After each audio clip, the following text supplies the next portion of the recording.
This morning, President Trump escalating his fight with Congresswoman Marjorie. Anyway, let's get to the House vote on Jeffrey Epstein's files. It's going to happen. As she pushes for the release of the Jeffrey Epstein files. The Georgia Republican, who is once one of Trump's most loyal allies, now says the president's attacks are putting her life in danger, posting in part, "A hotbed of threats against me are being fueled and egged on by the most powerful man in the world. His aggression against me is completely shocking to everyone." In a string of posts on social media over the weekend, the president writing, "I'm withdrawing my support and endorsement of Greene," claiming she betrayed the entire Republican Party, calling her a ranting lunatic and a traitor. Greene in part responding, "He's coming after me hard to make an example to scare all the other Republicans before next week's vote to release the Epstein files." She's one of 4 Republicans who joined Democrats to sign a petition that forces the House to vote to demand the release of the full files on the convicted sex offender. It seems like very rich and powerful men are being protected. This weekend's public blowup comes after months of tension. Greene recently criticized the president over his focus on foreign affairs rather than domestic issues, opposed his administration's bailout of Argentina's economy, and blasted Republican leadership during the government shutdown. But Greene says Trump turned on her over the Epstein files. So the president dismisses all of this as a hoax, yet he's now demanding his attorney general investigate ties between prominent Democrats and Epstein. All of that just days after Congress released thousands of pages of documents on Epstein, many of which mention Donald Trump by name. Now, that vote in the House to demand the full release of the files is expected this week. But even if that passes, it's unclear where it goes in the Senate, and GO President Trump is very unlikely to sign on. It's the political breakup heard round the world. President Trump severing ties with at least one of his closest allies, declaring, "I am withdrawing my support and endorsement of Congresswoman Marjorie Taylor Greene," even calling for primary challenges against his one-time loyalists and attacking her as, quote, "wacky, a ranting lunatic, a rhino, and a traitor." This is What happened to Marjorie Taylor Greene, man? She got reverse John Fetterman. I don't know. She wants to elevate her status, I think. I can't see her being sincere. I'm not the type of person who ever assumes a politician is sincere. And I certainly cannot see someone like Marjorie Taylor Greene ever being sincere. Marjorie Taylor Greene sees the writing on the wall and is doing what she can to elevate herself, like you said. Yeah, I think that Marjorie Taylor Greene sat through that hearing from the victims and couldn't ignore it, to be honest. It could be that people I see on the left too often keep making the mistake of assuming that just because someone is dumb and into dumb beliefs, they can't lie about them and change them to get the most out of their situation. I used to think Marjorie Taylor Greene is a true believer. Like, even if she's anti-Semitic, insane, believes like QAnon conspiracy, stuff like that, I always thought that she was sincere. Like, I thought she was genuine in her madness, rather than someone who was like cynically leaning into these kinds of metas Like, I think she's really crazy, you know? I don't think she is faking being that crazy because she like lucked into a vein at the heart of the Republican Party, if that makes sense. Before the House of Representatives is set to vote on releasing the Epstein files. It's a stunning breach between 2 MAGA leaders, one of whom is here with me now exclusively for her first interview since the president cut ties. Republican Congresswoman Marjorie Taylor Greene of Georgia, thank you so much for being here, as you just heard. And I know you saw the president says he's withdrawing support for you, encouraging primary challengers. You were one of his biggest supporters. What do you think happened here? Well, Dana, thank you for having me on, and that is true. I stood with President Trump when virtually no one else did. Campaigned all over the country, spent millions of my own dollars helping him get elected. And I think that's incredibly important. And I do support him and his administration. And I support them in delivering the campaign promises we made to the American people. His remarks, of course, have been hurtful. However, I have something in my heart that I think is incredibly important for our country, and that is to end the toxic fighting in politics. And this has been going on for years, and it has divided our country, split up friends and families, neighbors, and it's not solving our problems. The most hurtful thing he said, which is absolutely untrue, is he called me a traitor. And that is so extremely wrong. And those are the types of words used that can radicalize people against me and put my life in danger. What do you think happened? What do you think is the reason for this? I heard from someone that she fakes her accent. I don't think so. I don't know. Maybe I'm crazy. Up until recently, I always thought that MTG was just like sincere. She was genuine. Genuinely crazy, but genuine nonetheless. And nowadays, I don't know. I don't know if it's that she has like ambitions for higher office, and that's the reason why she's moving the way she is. But I don't think her accent is fake. I think she's just like that. She is that kind of person. Interesting. She seems way more scared of the right than the left, or is it just me? Yeah, I mean, there's a reason for it, right? I think when push comes to shove, we all know that there's one side that is responsible for the overwhelming majority of political violence. And it's not the woke, non-binary, septum-piercing having they Dems, okay? It's the right-wing base. That is where a lot of this violence comes from. Unfortunately, it has all come down to the Epstein files, and that's shocking. And, you know, I stand with these women. I stand with rape victims. I stand with children who are in terrible sex abuse situations. And I stand with survivors of trafficking and those that are trapped in sex trafficking.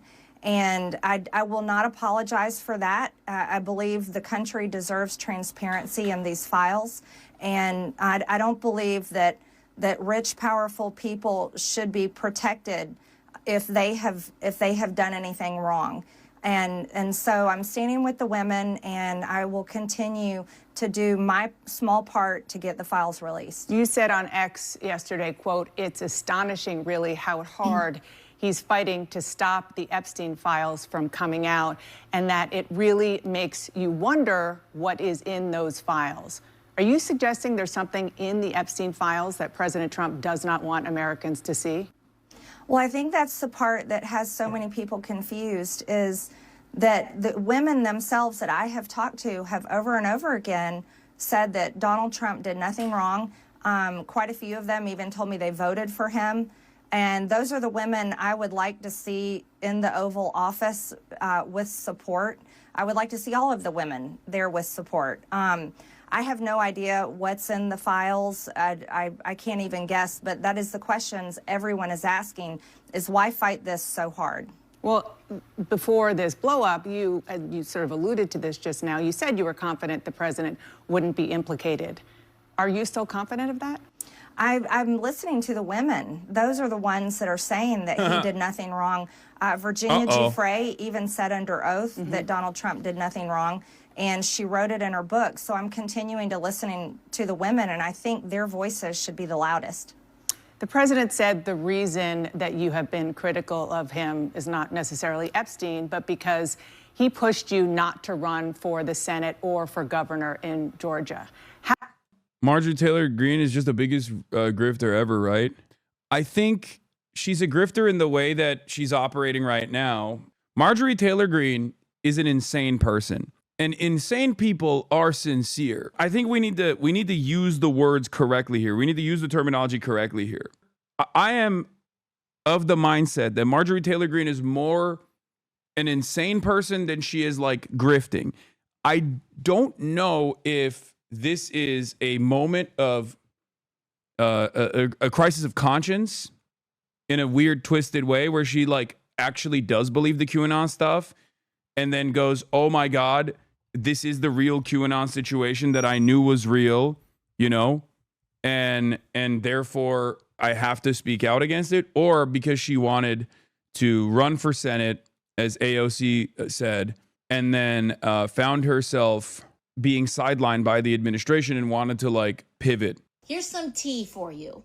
MTG, people are like, oh my God, she's saying all of these things. Like, what's gotten into her lately? Oh, like she's bucking against Trump. She's bucking against the administration. Marjorie Taylor Greene wanted to run for Senate in Georgia. She wanted to run for Senate earlier this year in the state of Georgia. She wanted to be the Republican nominee for Senate.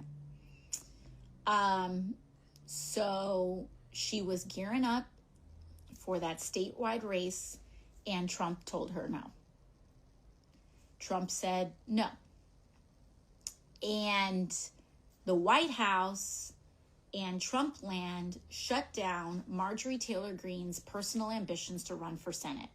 And she has been on a revenge tour ever since. Does she have the backing to become the new face of MAGA after? No. I think this is a political move for a presidential run. She's doing a trial balloon. If this plays well, she becomes the face of the anti-Trump right and steps into the role. Marjorie Taylor Greene is a less controllable entity than Donald Trump. Marjorie Taylor Greene is unironically just as crazy as Trump, if not crazier than Donald Trump. The establishment don't want someone like that. The establishment don't want someone like Marjorie Taylor Greene. They want J.D. Vance. Or, I mean, there's different forces within. There's different forces at play. You have the tech bro, Silicon Valley freaks. They want J.D. Vance. The establishment Republicans wanted Ron DeSantis. Only the base wanted Trump.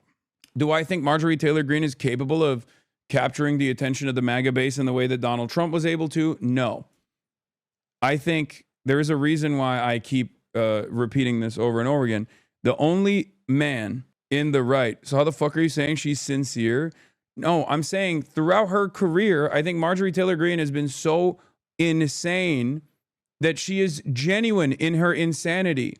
A grifter is like Tucker Carlson, okay? Tucker Carlson has firm commitments and real beliefs. Tucker Carlson is very good at tailoring his propaganda to a direction that he doesn't even personally believe. Marjorie Taylor Greene didn't talk about Jewish space lasers because she thought she made a calculation that like anti-Semitism would play well to her base, even if she doesn't actually believe it. She does believe it. She's insane. Does that make sense? That's the difference between someone who is grifting and what grifting means versus someone who is sincerely a crazy person, right? Now, Marjorie Taylor Greene is moving in a very different way. So I'm trying to make sense of it. I'm trying to figure out if she is actually grifting or if this is yet another moment of sincerity, but like she accidentally arrived at the correct position on some of this stuff. Now, that doesn't really mean much because ultimately the rest of her worldview is still horrifying, right? Is dog shit. Crazy people have ambitions too. True. My theory is that someone like Marjorie Taylor Greene or Lauren Boebert, who are new blood in politics, are sincerely invested in unveiling the truth, whereas elected officials who have familiar connection to politics, lineage of established politicians, are not going to want to fuck with their bag and go along to get along, not stand for anything insane, but actually wants to drain the swamp. No. I think Marjorie Taylor Greene is moving away from sincerely delusional to calculated grifter era. That's my assessment. That's how I feel about this. And when did he do that? Well, that is absolutely not true. Actually, I never had a conversation at all with the president about running for Senate or running for Georgia. And those were decisions I came to on my own that I don't want to have anything to do with the Senate. I think the past 2 months of the government shutdown should have shown America exactly why I would never want to be there. I think it's a very broken institution that serves the uniparty and doesn't serve the American people and how they vote. And I decided that I didn't want to run for governor this cycle either. I very much want to do the job that I'm in. Everyone else says I'm running for something, but all I want to do is serve Georgia's 14th district. And I'm very grateful for that opportunity. So he said it pretty explicitly. Are you saying he's lying, or did he at least get that message to somebody on your political team instead? I'm not sure. But I don't. That is untrue. What he said. I don't know if he's being fed wrong information. I honestly have no idea in that area, but it is absolutely factually not true, nor have I called him, and White House logs would prove that. His own cell phone records would prove it. I have not been calling the president, but I did post messages that I had sent to him, and that was to, like, protect, get involved. This is important. The American people want the Epstein files released. And, I've stood with the president. I have disagreed with him at times, Dana. And I'm allowed to do that. I think that's the most important thing we can do as Americans. And I'm urging my party. I've been putting massive pressure on my party and our speaker to pass the agenda that the American people vote for. That's the agenda that I fought for. Those are the campaign promises I made. And I can disagree with the president at times, especially particularly this past Monday on the Marines' 250th anniversary, when he honored the new Syrian president, who is an al-Qaeda terrorist and was wanted by our government for years with a $10 million bounty up until March of this year. I very much against that. I think that was very hurtful to the great men and women who served over in the Middle East and were sent there, and many of them that were killed and injured and live with PTSD to this day from fighting al-Qaeda. So there's things I disagree with, and I'm allowed to do so. Well, you mentioned the Syrian leader at the White House. You've also been critical of President Trump over foreign entanglements, H-1B visas. Now he's moving military assets towards Venezuela. I do want to play something that he said this week. Don't forget, MAGA was my idea. MAGA was nobody else's idea. It's me. I'm MAGA MAGA. wants better than anybody else. And MAGA wants to see our country thrive. Do you agree? Do you think he represents the MAGA movement as he once did? Well, what the American people voted for with MAGA was to put the American people first and stop sending foreign aid and stop being involved in foreign wars. They very much deserve to be put first. Cost of living is far too high. Health insurance is completely out of control. And those are two issues I've been very vocal on for months and months now, long before Republicans were shocked when those big losses came on this past Tuesday's election. So I think that the American people deserve to be put first. That's what Make America Great Again meant to me. And I think that President Trump can do that if he refocuses his effort. And I think that's what I want to see. I think that's what the country wants to see. Even if he's attacking me, I do want him to be successful for the American people. So sounds like you're saying that he is not representing the MAGA movement that he started right now. I can say that promoting H-1B. Going on CNN and crying like this, but still trying to defend Donald Trump, it's weird. On the one hand, she's like on CNN in a way that Republicans won't appreciate because she's like she is attacking Donald Trump, but she's also trying to defend Donald Trump. I don't think you can pull this off. But maybe, I don't know. Americans, I don't know how fucking stupid Americans are at this point. I can't tell. Sometimes Americans can surprise you, you know? At some point, she's going to have to figure out which direction she's leaning in. Because this tightrope is going to snap. And I think Trump has already decided she's out.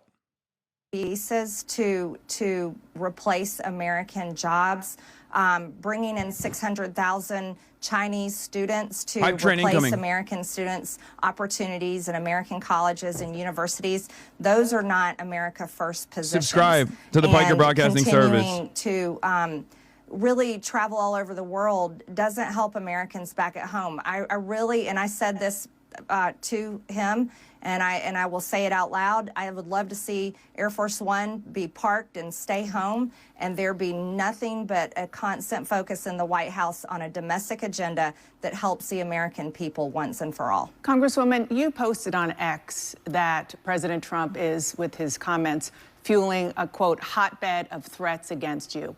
Obviously, any threats to your safety are completely unacceptable. But we have seen these kinds of attacks or criticism from the president at other people. It's not new. And with respect, I haven't heard you speak out about it until it was directed at you. Dana, I think that's fair criticism. And I would like to say humbly, I'm sorry for taking part in the toxic politics. It's very bad for our country. And it's been something I've thought. I'm not even saying damn to Dana. I'm saying damn for her acknowledging it. I'm just surprised that she's like, yeah, I take ownership over it. It's really toxicity. It's just weird, man. It's weird to see her try to fucking reposition herself like this. I don't see it. Maybe I'm wrong, but I don't understand like how this will be successful for her. For taking part in the toxic politics. It's very bad for our country. And it's been something I've thought about a lot, especially since Charlie Kirk was assassinated, is that I'm only responsible for myself. This is a real leopards eating my face moment for her, right? And my own words and actions. And I am committed, and I've been working on this a lot lately, to put down the knives in politics. I really just want to see people be kind to one another, and we need to figure out a new path forward that is focused on the American people, because as Americans, no matter what side of the aisle we're on, we have far more in common than we have differences. Yeah. And we need to be able to respect each other with our disagreements. So just to put a button on this, you regret the things that you have said and posted in the past, the Facebook post that was taken down of you in 2020 holding a gun alongside the squad, encouraging people to go on the offense against the socialists, liking a tweet of somebody calling for the execution of Nancy Pelosi and former President Obama. Just examples. Well, Dana, as you know, and many people know, I addressed that back in 2021. And of course, I never want to cause any harm or anything bad for anyone. So that was addressed back then, and I very much stand by my words I said then, and I stand by my words today. I think America needs to come together and end all the toxic, dangerous rhetoric and divide. And I'm leading the way with my own example, and I hope that President Trump can do the same. Okay. I don't think she comes across as sincere. So on that, I do want to ask. This has 1 million views in 9 hours, and people are buying what she's selling. I disagree with, yeah, no, these are liberals. These are liberals. Wow, she took accountability. That's fucking crazy. That was actually crazy. It doesn't come across as sincere, but it's crazy that she actually is taking accountability. I'm not a Marjorie Taylor Greene fan, but it sounds like typical GOP. See, this is what I mean. Liberals are eating this up, but that doesn't mean anything. No liberal is voting for Marjorie Taylor Greene. Just yesterday on X, you questioned who and what country is putting so much pressure on Trump to keep the Epstein files hidden. And you included a picture about donations from pro-Israel lobbying group APAC. What are you trying to say there? Well, I think it's the question that many Americans are asking, especially when we saw information recently come out in these emails that the Oversight Committee that I serve on has released. And we saw Jeffrey Epstein with ties to Ehud Barak. We saw him making business deals with them, also business deals that involved the Israeli government, and seems to have led into their intel agencies. And I think the right question is to ask is, was Jeffrey Epstein working for Israel? And I'm proud to say I don't take money from APAC. I don't take money from any special group of people. I'm just representing my district and the American people. Yeah, this is also important. Worth noting, Jeremy Bash, former chief of staff of the CIA and the Department of Defense, and ex-husband of CNN host Dana Bash, had dealings with a top Israeli spy who stayed for weeks at a time at Jeffrey Epstein's apartment in New York. They continued to coordinate privately together for years. So that's another thing you have to remember. Like, Dana Bash is not only super pro-Israel, but she is connected to people who are connected to Jeffrey Epstein. So, like, there is that. And so that's what I was referring to. I just want to be clear. Are you saying Israel is pushing the president of the United States to cover up the Epstein files? And what evidence do you have that that is the case? I simply just asked out loud, is there a foreign government? It could be any foreign government, but is a foreign government pushing to keep this covered up? Because people just don't understand the big fight against. Well, you had APAC up there. It was pretty clear which government you were talking about. That I'm questioning that government in particular and questioning any other foreign government. Okay, when you're talking about lowering the rhetoric, which is important for everybody to hear from you and all of our elected officials, but there is some concern, a lot of concern among Republicans about the rise of anti-Semitic hard-right figures in your movement, especially after Tucker Carlson hosted white nationalist Nick Fuentes on his podcast didn't question Fuentes about his vile language or views. You did speak at a conference hosted by Fuentes back in 2022.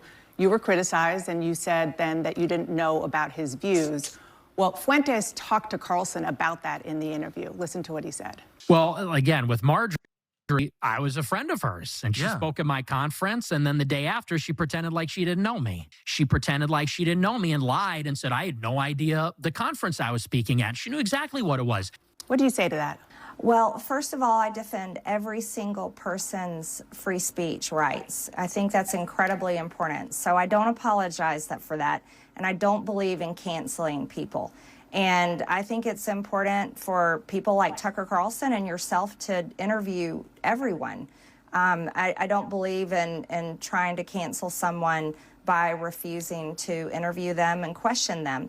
And I did speak at his conference back in 2022. However, I don't know Nick Fuentes. He's someone I've never exchanged text messages with or phone calls, but I did speak at his conference. That was the first time I had met him that day, and that was it. But I did watch the interview. I watched the full interview with Tucker, and I admire him for interviewing many people as well as exposing a lot of powerful information. I hear what you're saying. He does on his show. I hear what you're saying about free speech. I mean, count me as guilty as a proponent of free speech. There's free speech, and then there is hate speech. And this is a man invited on a really prominent conservative show who said, even during that interview, he had a problem with, quote, organized Jewry, and he wasn't challenged on it. In the past, he has denied the Holocaust, called Adolf Hitler effing cool, talked about the fact that he thought Jim Crow was just fine, and on and on. So again, there's free speech, and then there's just hateful language and sentiments. Well, Dana, again, I told you on this interview that I'm committed to ending the toxic politics, and I think I don't want to have anything to do with it. You should have Nick Fuentes on your show, and you could ask him questions about that. I myself am not anti-Semitic. I have never criticized the Jewish people or said anything about them in particular. I am critical of the government of Israel. Of their government. And I can criticize any government I want to in the entire world, as well as our own. And a lot of the times I am criticizing our own government for failing the American people. And I think that needs to be the focus. And that's the most important thing people care about, is being able to afford groceries, housing, health insurance, and having a The difference between Marjorie Taylor Greene and Nick Fuentes is that Nick Fuentes is Islamophobic, but he's at least smart enough to be like, oh, really? You think it's unacceptable for me to say something about Jews, but, you know, you have Randy Fine on, and he can say whatever the fuck he wants about Muslims. Why? Marjorie Taylor Greene is not smart enough. That's why Nick Fuentes is more dangerous. Nick Fuentes is smart enough to actually address that, to hit that as a line. good quality of life. Yeah, and I hear you saying you're not anti-Semitic, and you've said it before, and you know, some of the posts that you have put up, which you have apologized for, certainly have tropes in them that have been used historically against Jews. But I do want to end this conversation with a question to you, and that is, do you see a situation where you and President Trump can make up? And if not, do you think you have a future in the GOP? Well, I certainly hope that we can make up. And there's, you know, again, I can only speak for myself. I'm a Christian, and one of the most important parts of our faith is forgiveness. And okay, cool.